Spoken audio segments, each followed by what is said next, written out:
Ladies and gentlemen, from Zyvello, please welcome Senior Vice President of Sales, Marlene Waltz.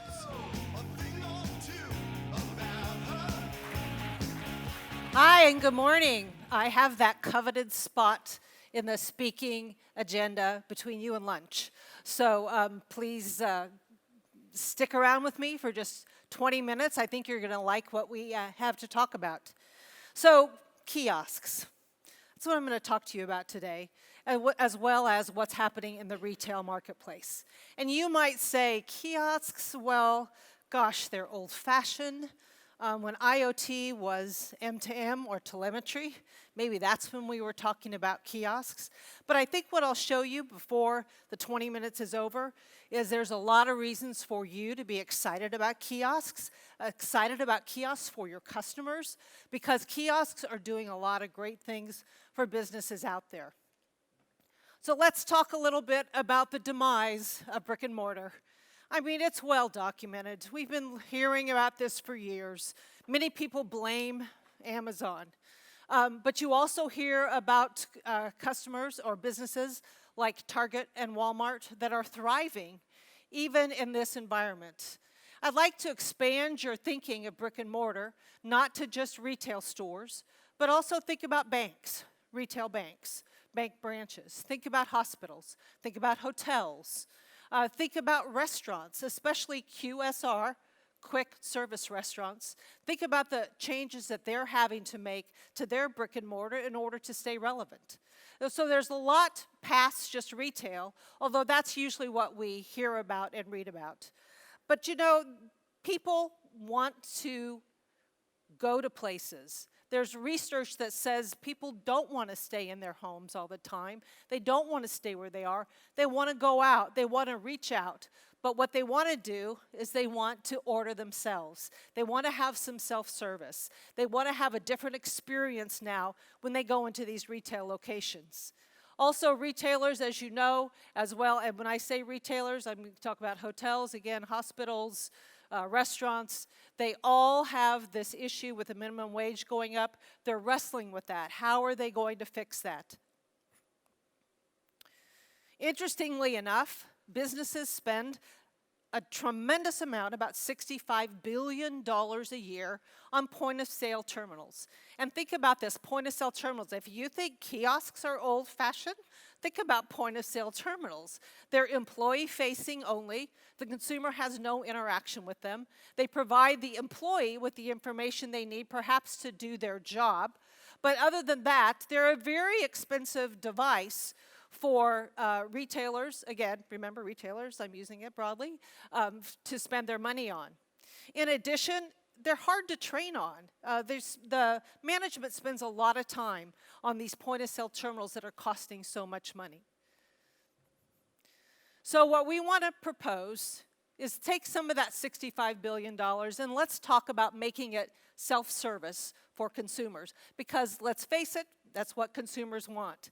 Now, we've been trained very well, and this is probably why you think kiosks is an old idea. We've been trained very well by the airlines industry, by self-service grocery, by paying at the gas station, that kiosks are kind of a way of life. I mean, those have been around forever. So we've been trained very well that it's okay to do that. But today's point of sale, that $65 billion that's just employee-facing, will eventually be replaced by customer-facing solutions. Thanks a lot to those three industries that I just talked about. They've laid the groundwork, but now this hockey stick that we all know that we talk about in IoT, this hockey stick is real and is happening now as it relates to the kiosk market. But there's much more things to do. There's wayfinding. There is endless aisle in retail. There's all sorts of things. There's line busting in QSR. And I'm going to talk to you a little bit about why that's a good thing. So I'd like to say at this point we're going to take the party downtown because we're going to talk about stuff that's real. Self-service kiosks, they raise the average value of an operation by 20 to 30%. So when you think about brick and mortar and the issues that brick and mortar is having, think about how this simple device can improve a company's profitability. Now, you may say, don't buy it, don't believe it, but I'm going to tell you some really specific examples. most of our customers, dare I say all of our customers, who install kiosks experience a 20 to 40% ticket lift. Now, you may say, well, that's ridiculous. How can you ever predict that? But here's what's happened, and here's what we found, and here's what's documented. When you have the privacy of a kiosk to place your order, okay, maybe I will take the cookie, whereas I wouldn't say it out loud, but maybe I'll say it for a kiosk. Also, with the technology with beautiful large screens that you have in kiosks today, so we're not talking about tablets, we're talking about beautiful large screens, the bacon can sizzle, the coffee can steam. People buy more. And we have some customers that have as much as a 50% ticket lift. Think how dramatic that is for a brick-and-mortar establishment. Therefore, the payback or the return on investment becomes very, very short. It's a 12 to 16-week payback. It's something that, again, most businesses are skeptical about, but once they start experiencing it, they realize that this is something that's real. We've had one customer, in fact, it's a well-known brand that I'm not free to talk about, but if I said it, you'd be like, oh yeah, I know them very well. They have a 21-day payback on their kiosks because of the ticket lift alone. For retailers, they have a higher STAR ratio. That's the shopper to associate ratio. Why is that important to retailers? They want to build relationships with the shoppers. They want the shoppers to come back in. They want to advise them. And when they don't have to do some of the normal tasks, they're offloading some of the normal tasks to a kiosk, they can do that. They can build relationships with their consumers. This also builds brand loyalty for them. And then increased accuracy and throughput. We had one customer, this is like one of my favorite stories. The minute they flipped on their kiosk, the wait time, they were having an average 10-minute wait time for their customers from when they walk into the store. This was a QSR, a quick service restaurant. From the time they walked into the store until the time they placed their order, it was 10 minutes. It went down to 3 minutes immediately. It has stayed at 3 minutes or below ever since they turned on their kiosk. Okay, so that's interesting enough.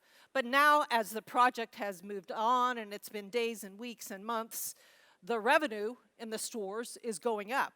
And it's going up pretty dramatically. So what they didn't know, they suspected, but they didn't know, was that people saw the long line and they walked to another place. They didn't even walk into their restaurant.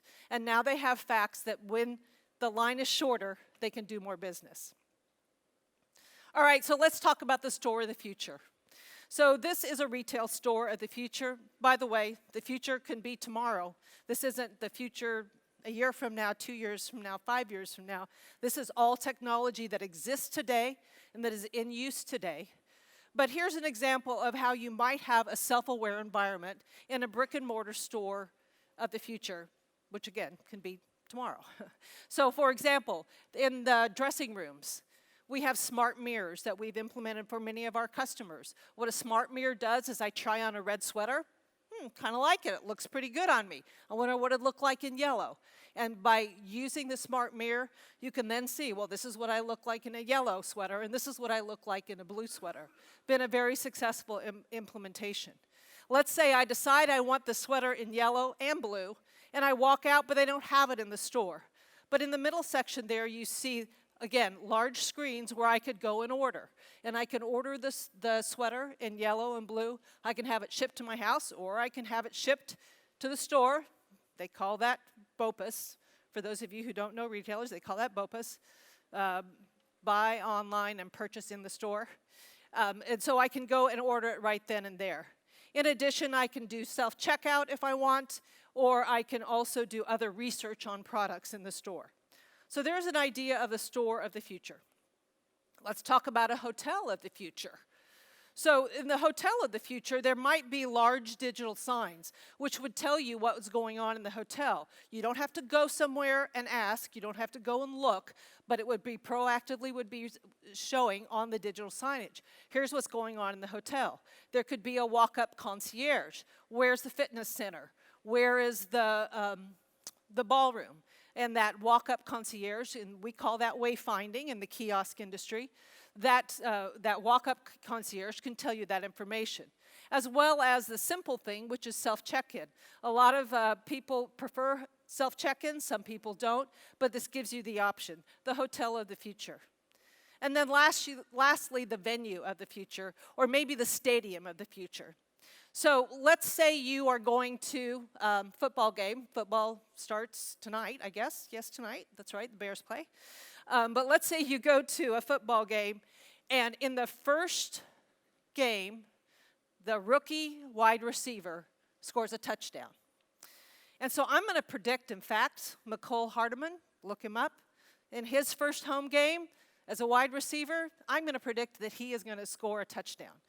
Well, chances are good that the stores in the stadium don't have enough McCole Hardeman jerseys for all the people who are going to want to buy them. But if you have a kiosk, you can order the jersey, you can say what size you want, you can have it delivered to your home, you can take care of that excitement right there at the moment. In addition, of course, for food and concession, that's a really easy way to think about the venue of the future. And let's say also I'm going to that football game and it's a little chilly, and it's chilly and I don't realize it until I'm walking out the door. So I don't have time to go get a sweatshirt or a hoodie, but if I could order it and pick it up at the stadium, it would be ready for me. Again, that's the way to make brick and mortar successful. Lastly, in the venue of the future, if you're sitting in a suite, gosh, I don't know about you, but the times when I have been in suites, which has not been all that much, but the times that I have, and I wanted more food, or we wanted more liquor, which is usually the case, and you have to wait for somebody to come and ask you what you want, or you have to call, but instead the ability to order with a kiosk makes a huge difference to suite revenue. All right, now I'm going to show you a couple of use cases here. So in case you thought, again, when I said kiosk, you're like, oh my gosh, kiosk, this is like so boring and so last century.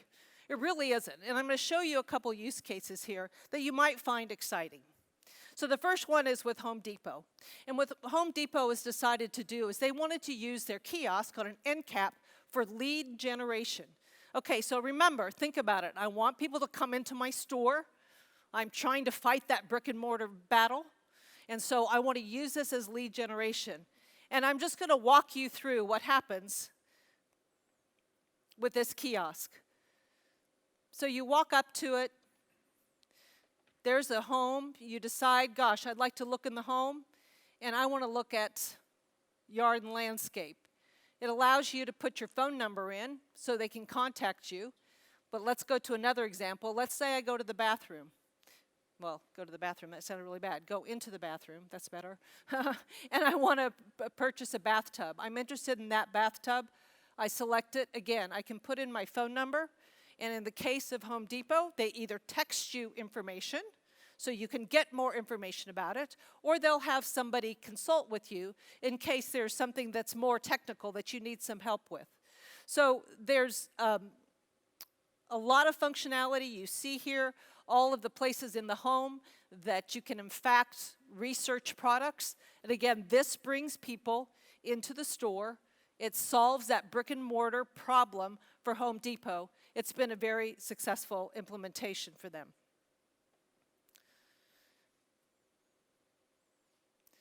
Now, the next solution that I'm going to show you is we've done in partnership with MasterCard. This has a lot of technology involved in it. You're going to see voice recognition. You're going to see license plate reading and then associating the license plate with a mobile app. You're going to see suggestive selling based on artificial intelligence, that is looking at the environment, the temperature, and so you're going to see suggestive selling. But here, in fact, is a solution that we're doing with Sonic Drive-In in association with MasterCard.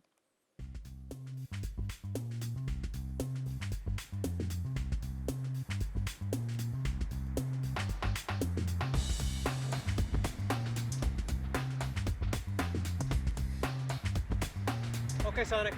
I'd like a grilled chicken sandwich and a Coke. Added 1 grilled chicken sandwich and a Coke. Actually, make that a Sprite. No problem. It's pretty hot out. Would you like to add a slush? Here are the most frequently ordered. Great idea. Blue raspberry sounds good. Speed up your next order. Download the Sonic Drive-In app.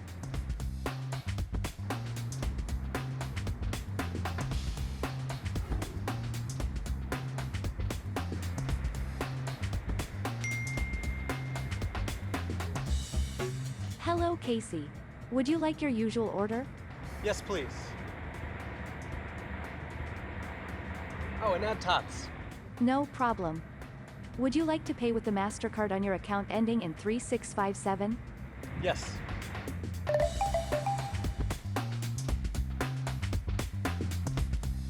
Awesome. Thank you very much. Thank you. Have a supersonic day.